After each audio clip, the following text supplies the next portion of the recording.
Donc devant les bateaux, le ponton du Vendée Globe, ils ne sont pas partis, mais ça ne saurait tarder. Je suis avec Michael Delatte.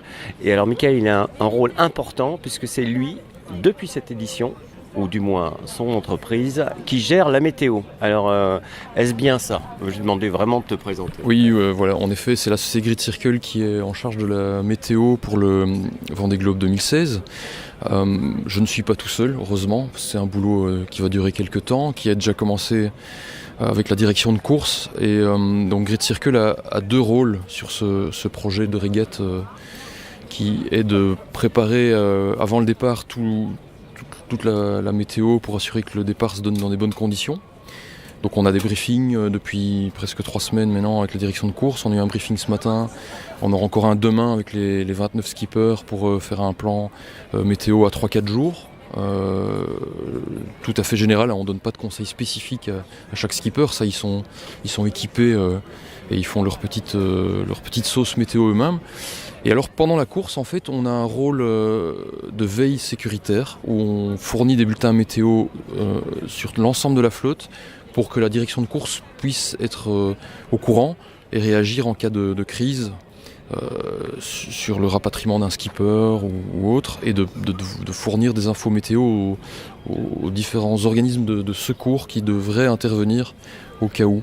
Et donc on va fournir tous les matins un bulletin météo sur l'ensemble de la flotte qui devrait leur permettre d'avoir une vision et de le rassurer pour que tout se passe bien. Alors, nous sur le site, on suit aussi la météo. Vous avez une partie communication aussi d'un bulletin simplifié où il y a 2 niveaux d'information. Oui, en fait, on livre nos infos météo sur base des calculs faits par les différentes institutions météo mondiales qui sont disponibles vers 6-7 heures du matin. Le temps que nous fassions l'analyse, on a un rapport à rendre vers 8h30 à la direction de course qui, elle, ensuite diffuse, comme vous dites, une version filtrée, vulgarisée, vers la cellule de communication qui va diffuser ça sur le site internet du Vendée Globe. Donc là, on a une prévision très précise qui suit en fait la course. Oui, qui suit au quotidien la course et qui va aussi donner quelques indications pour tous les fans d'un skipper ou l'autre, des options qui vont pouvoir se présenter pour le peloton de tête, même pour le dernier, parce qu'on sait que le dernier est toujours très bien accueilli ici. Donc il y a l'aspect météo, la description du système, ça va jusqu'à la mer, j'imagine, on nous a parlé aussi dans le sud des zones d'exclusion. C'est vous qui allez définir en fait ces points de passage par rapport à la glace, au growler?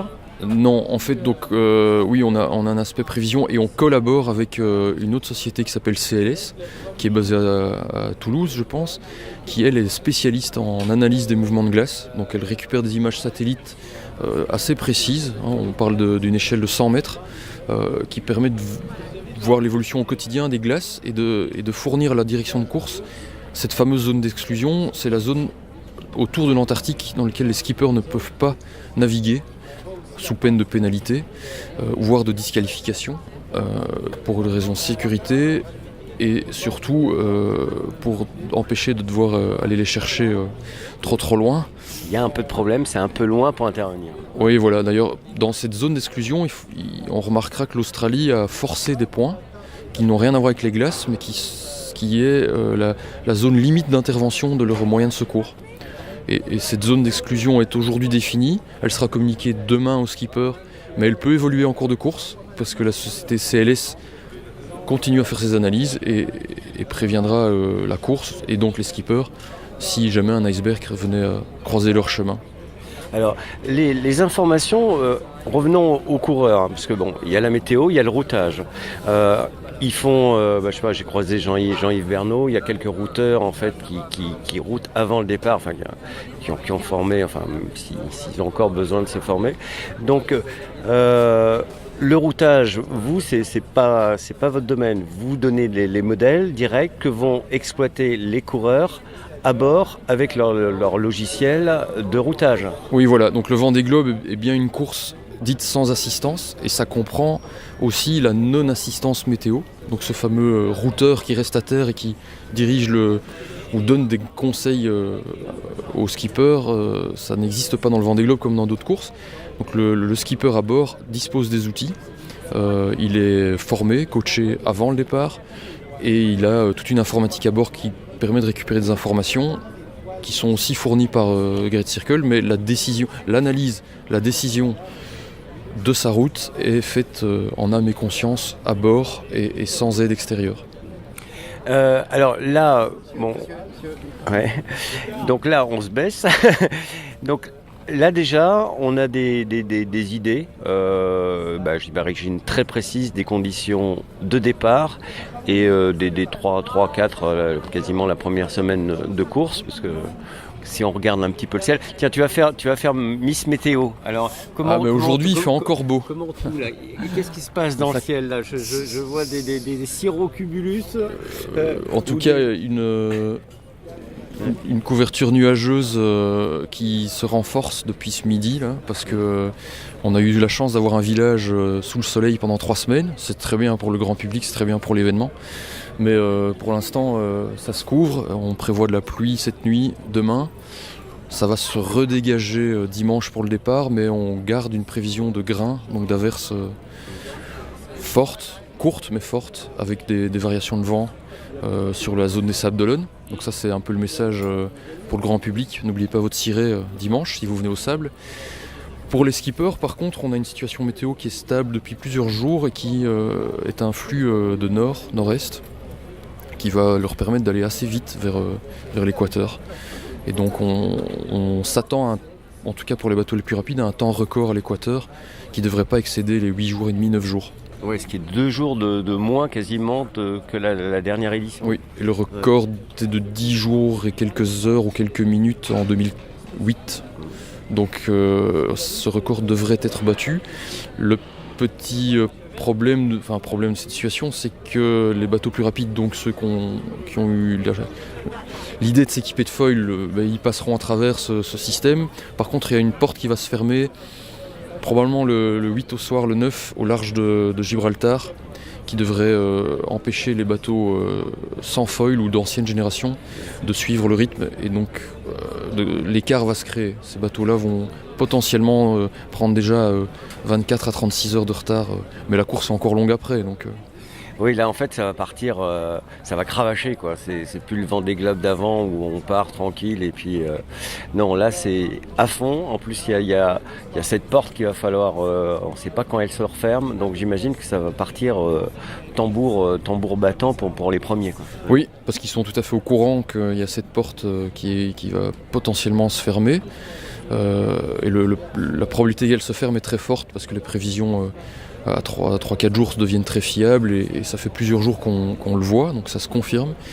Donc les premiers, ceux qui veulent la passer vont devoir attaquer dès le départ. Heureusement, les conditions sont propices à ça, donc c'est du vent nord-nord-est, donc c'est du vent qui porte les bateaux, la mer sera pas trop forte, on parle au départ de maximum 1 mètre de vague, donc ils vont pouvoir se mettre dans le rythme rapidement et confortablement. Bon, ça c'est très précis, un grand merci. Après, je vais te poser une question subsidiaire. Pourquoi c'est une société belge et un Belge que nous interviewons qui font la météo du Vendée Globe?